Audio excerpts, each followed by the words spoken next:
Hi, this is Southampton Town Supervisor Jay Schneiderman, and welcome to Talk of the Town. We take a close look at issues affecting our community on this show, and today we'll be talking about our seniors and how we're best working to protect our seniors during this pandemic of COVID-19.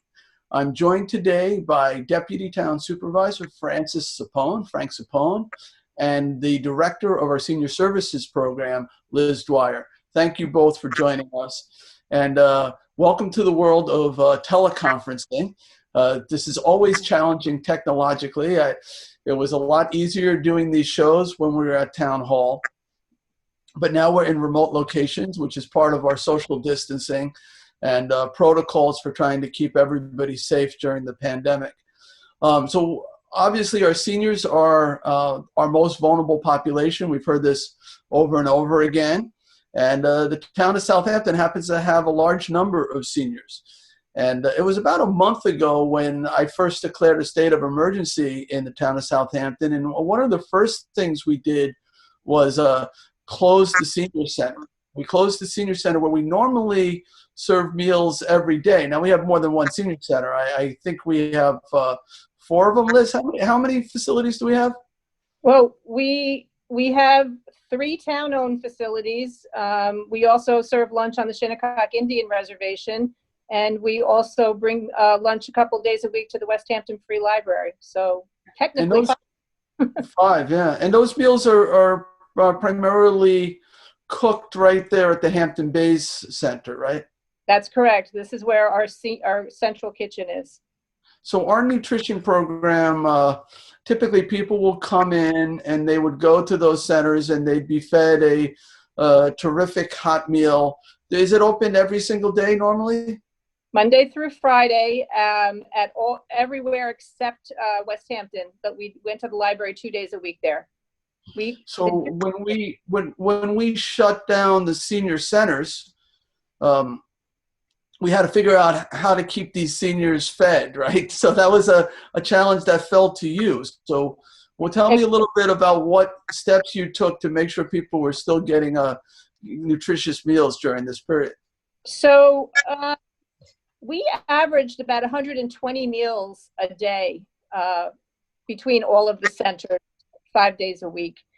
So we needed to begin delivering meals to the seniors who usually came into our senior centers.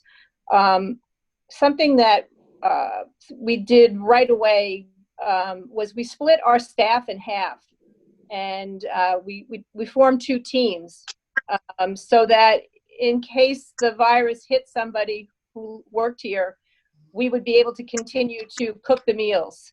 So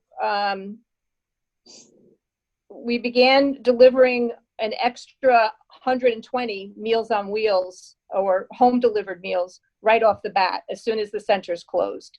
So even though the kitchen was cooking food for those people in the centers, preparing them for home delivery is a little different. You know, we need to put them in the, seal them in the trays and properly cool them. It's a little bit more complicated. And not only that, but our drivers, we needed to ramp up the driving because, we were adding 120 people. So it's been a challenge. We're cooking for more people and we're cooking on reduced staff. We have probably 6 or 7 more runs to do because we're confined. We have to deliver the food safely, which means each run can't be longer than 2 hours. So it's very challenging. How many drivers do we have going out now? So we have all of our full-time drivers, and we have every driver that we have, and we've also borrowed part-time drivers from the Youth Bureau because they are no longer working during the day. Their real jobs, their normal jobs are like school bus driving and working in the school district. So we have about 16 drivers delivering the Meals on Wheels. But now it's no longer 120 meals that we're serving. right? We've had more people come and sign up for the program, correct? Right, right. We're up to about 190 right now. As of today, we're up to about 190 people who are on, we're calling them temporary home delivered meals, because we fully expect most of these people to either come back to the senior center when we reopen, or go back about their business, as they were before. But don't forget, we are also delivering our normal home delivered meals, which are about 300. So those were people even before the COVID issue. We were delivering meals to people at home. These are people who couldn't get to the senior center. So that exactly, puts us around 500 deliveries a day. a day. Wow. Yeah. And you're able to manage that. And are they dropped off on the front porch? How does that work? Generally, no. Generally, we also sort of perform a safety check. So we knock on the door, and the senior comes to the door, and we hand it to them. What's happening now, as people are a little bit frightened about the virus, some of them are providing like a little table or a chair outside their front door. And the driver will knock on the door, place the meal on the, right there by the front door, and then back away. But the senior still comes to the doors because we want to make sure that they're okay. So our drivers are wearing masks and gloves and everything? Yep, that's true. And the cooking staff, they're able to produce that many meals a day? That's an awful lot of meals to serve. We have a great staff all the way around. They're very dedicated, and yeah, they're doing well. They're working well on their teams, and it's going pretty smoothly. I'm very proud of them. Very proud. Now, Liz, is this a program that only certain seniors can sign up for? Not to give you more cases than you currently have, but is it do you have to be income qualified, or is this something that any senior can participate in? You need to be at least 60 years old and live in the town of Southampton. That's the only requirement. That's the only requirement. We're considering these temporary home delivered meals because of the closing of the senior centers. Now, are they paying anything for the meal, or is it a free meal? It's a suggested contribution of $3.50 per meal. And what type of meal are they likely to see? Give me like a typical menu choice. Sure, no problem. So let me see today. So today we had a macaroni, beef, and tomato casserole with roasted Brussels sprouts and peas and carrots. They had lemon pudding for dessert, and they also, every day, they get a half pint of milk, usually like a slice of bread and butter, and I mentioned the dessert. Yeah, so the lemon pudding for dessert. Friday is going to be an apple glazed ham with green beans and sweet potato, applesauce, and milk for dessert. Now, do you have options for people if they're, let's say they don't eat pork, or they're low sodium, or whatever it might be? Are there choices? We don't have a special diet at this point. It would just be, really difficult to do that with the deliveries. Right. Normally in the senior center, we offer an alternative, either a hot or a cold alternative every day. Right. So has this been particularly challenging? I mean, it seems like an obvious question, yes, but just maybe speak to the challenges in terms of being able to ramp up to this level of food delivery. Well, I mentioned splitting the staff, so that was a challenge. But I was very afraid that we would be affected by the virus and then have to shut down. And I don't know what we would have done then if we couldn't continue to cook. So it was really important to me to protect the kitchen. So we're doing a lot more with a lot less staff. The other problems that we have, it's not a huge problem, but we are beginning to have difficulty with food availability.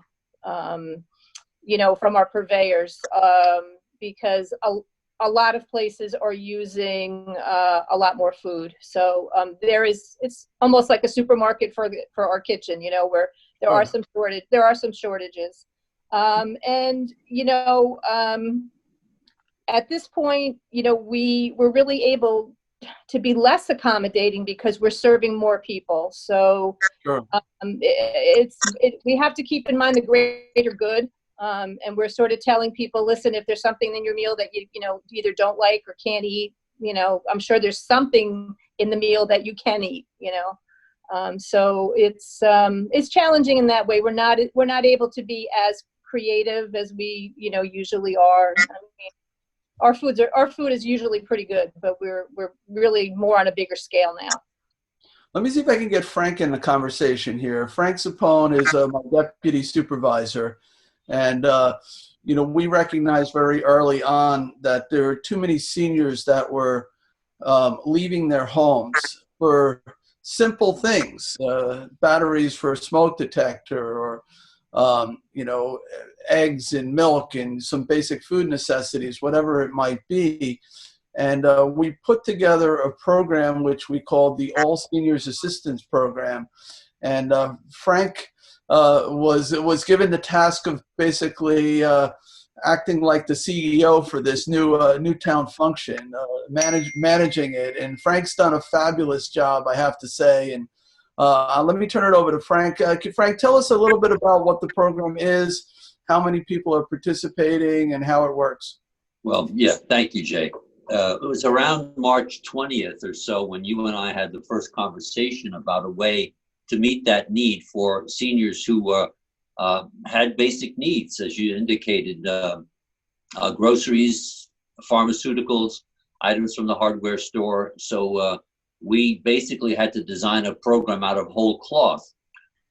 We first tried to figure out if there were any merchants in the community who would be willing to participate in the program, because at that point we were beginning to get information about reducing staffing, not only here at Town Hall, but local businesses. So our local merchants were faced with reductions in staff.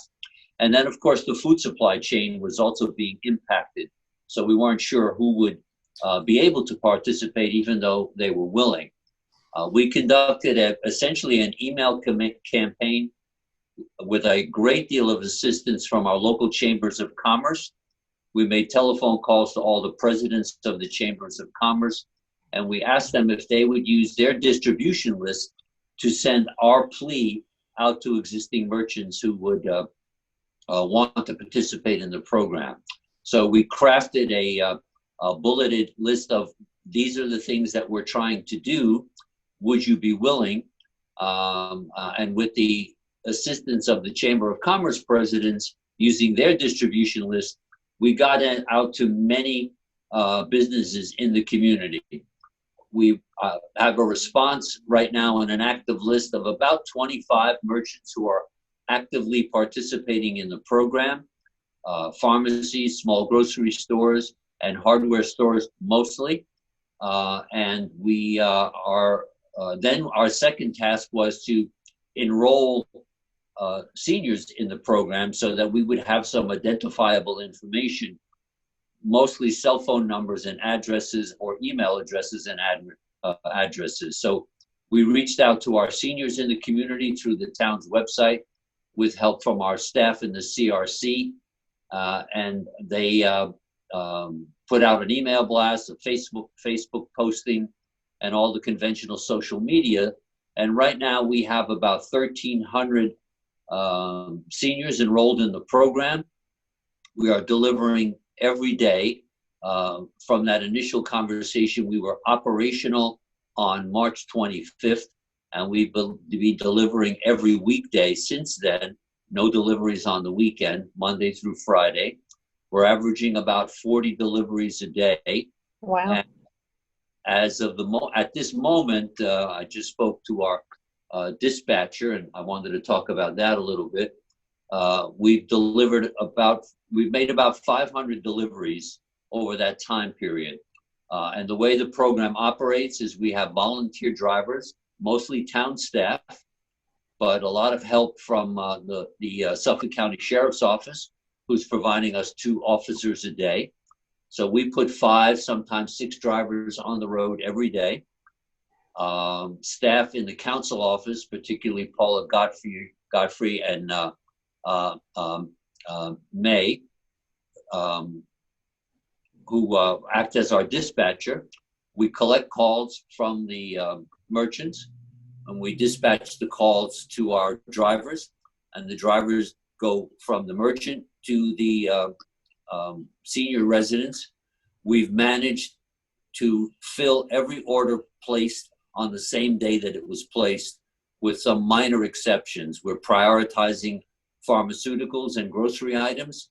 If it's, as you alluded to earlier, Jay, if it's batteries and we can't get to deliver those batteries today, then they might go to tomorrow. But so far, we've been able to make all deliveries on the day that the order was requested. That's even better than Amazon, right? Well, same day delivery. That's pretty terrific. Any senior can participate. It doesn't matter what their income is. And anyone like 60 or older, we're defining as a senior. Exact same parameters that Liz used in her program, 60 and over, resident in Southampton. And you and Liz both know this, but we are making deliveries in Sapone and Spiak. So we're all over town in any given day. Right. And so basically, once a senior signs up for the program, they pick one of the participating merchants. They place their order, give their credit card. The merchant notifies us. We pick up the completed order, deliver it, and our delivery is free of charge to that senior.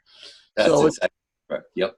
I'm making it sound overly simplified. It's really, from our end, it was very complicated to put all the pieces together to make it so simple. But if somebody wants to be a part of this program, either as a merchant or as a senior, why don't you explain what they have to do, Frank? Yeah, there are 2 ways that they can, either the merchant or the senior can enroll. The easiest way is to go on the town's website, just the main website, southamptontowny.gov. You will see in the upper left-hand corner of the screen a red dot with the initials ASAP. And clicking on that will take you to a page where there's a fillable form for the senior and also a form for the merchant. And we just ask for some basic information, name, address, telephone number, and email address. For the merchant, we ask them to provide a description of the kinds of goods that would be available from their business. And then we publish that list on the website. The information on the senior is kept confidential within Town Hall. The senior is assigned an account number, if you will. Every senior is automatically given a 5-digit account number. When they place that order, they use that account number and, of course, their credit card to pay for the items that they purchase. And the merchant gives us the account number. We have a database established now that the account number will then lead us to name, address, cell phone number. That information is shared with the driver. The driver delivers the package and then makes a call to the resident to let them know that the package is awaiting their pickup, either on the front porch or in the driveway or wherever they designate. Our drivers are all equipped with masks, rubber gloves, and whatever other protective equipment, sanitizer for inside the car. And when we pick up a package, we include instructions in the package from us on what the senior might want to do if they feel that they need to take some extra precautions to sanitize the contents of the package. So we've put all those pieces together, and as you say, Jay, I may be the face of the program, but there are many people in the CRC, Explain to us, because I don't think most people know what the CRC is, but so maybe explain what that is. Yeah, that's the town's information center, and if you come into Town Hall, there's for what, community response? Community response center. That's correct. Deborah Keller, Colleen Jones, and Ryan Horn man that facility. Deborah and Colleen manage the town's network and almost all of our social media communication for all of the departments in town. But they've done a remarkable job. Ryan has been answering phones when there is a phone number which you alluded to earlier, and it's worth repeating, 631-702-1777. And if you are uncomfortable or don't have internet access, you can call that number, and Ryan or someone else, V. Bennett, also answers that phone. That's another staffer. And they will walk you through the registration process if you, again, are uncomfortable with or don't have access to the internet. I would also add that Ryan and others, when they answer the phone, are bilingual, so they can speak to our Spanish-speaking population as well as English-speaking.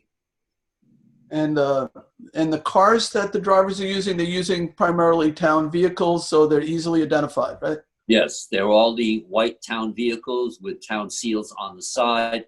And I do ask the town employees to wear, as some of us do, the lanyard around their neck with a town identification card, so that the senior knows that this is a delivery from the town.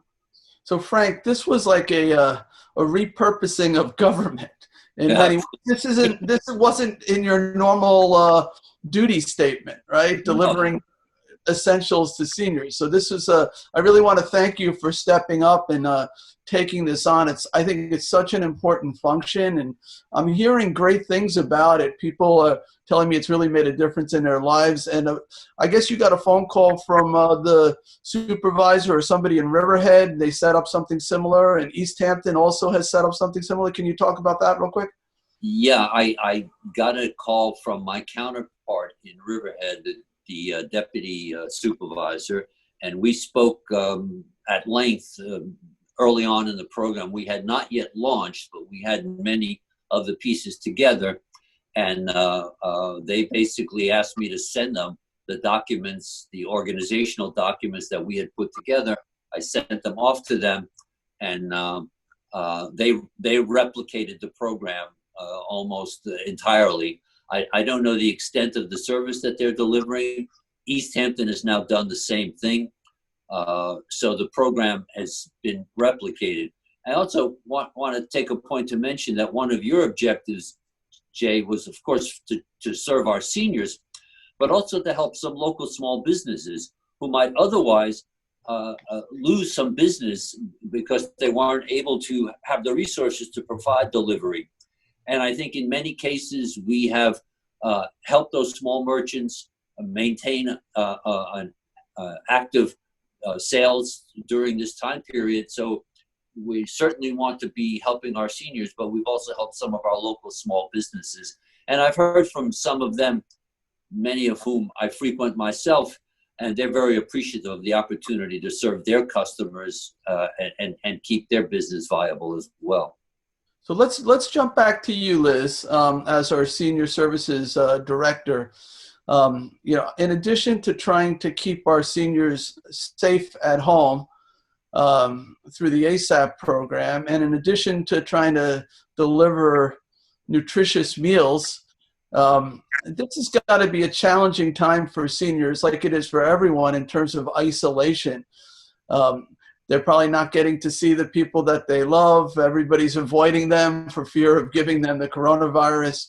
Do you have any advice, Liz, to go to seniors to how to best get through this period?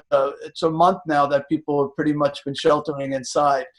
Any words of wisdom? Well, we're keeping in touch with our seniors. Our office staff members are making a series of phone calls every single day to make sure that everyone's well and as you say, not suffering too much from isolation. It's very difficult, as you said. They're feeling very cut off. Those that have positive outlooks are doing great.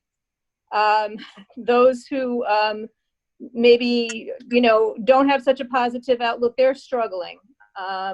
We've tried to reach out to, at Easter time, we had some local kids from the school district make cards and drop them off here at the senior center, and we delivered them to the seniors with their meals in the week of Passover and Easter. Just anything to brighten up their day. But the phone calls that we're making to them are very important to them. They're very appreciative from hearing from us, and it does brighten up their day a bit. Hopefully people are getting out and going for walks occasionally. I think that would be important to get some fresh air and some exercise. On a normal, when life was normal, when we had the senior center open, what were some of the activities that seniors were engaged in to help them? We're very active in our senior centers. We have chair yoga, we have exercise, we have discussion groups, and just the camaraderie. I mean, they're all very concerned about each other. Some of them have become friends and they have exchanged phone numbers, so they're staying in touch that way. But we're a pretty vibrant, we have a pretty vibrant day at all of the senior centers. We have a gardening program in the summertime, book discussion groups all year long. We have our caregiver support groups that are ongoing via things like Zoom.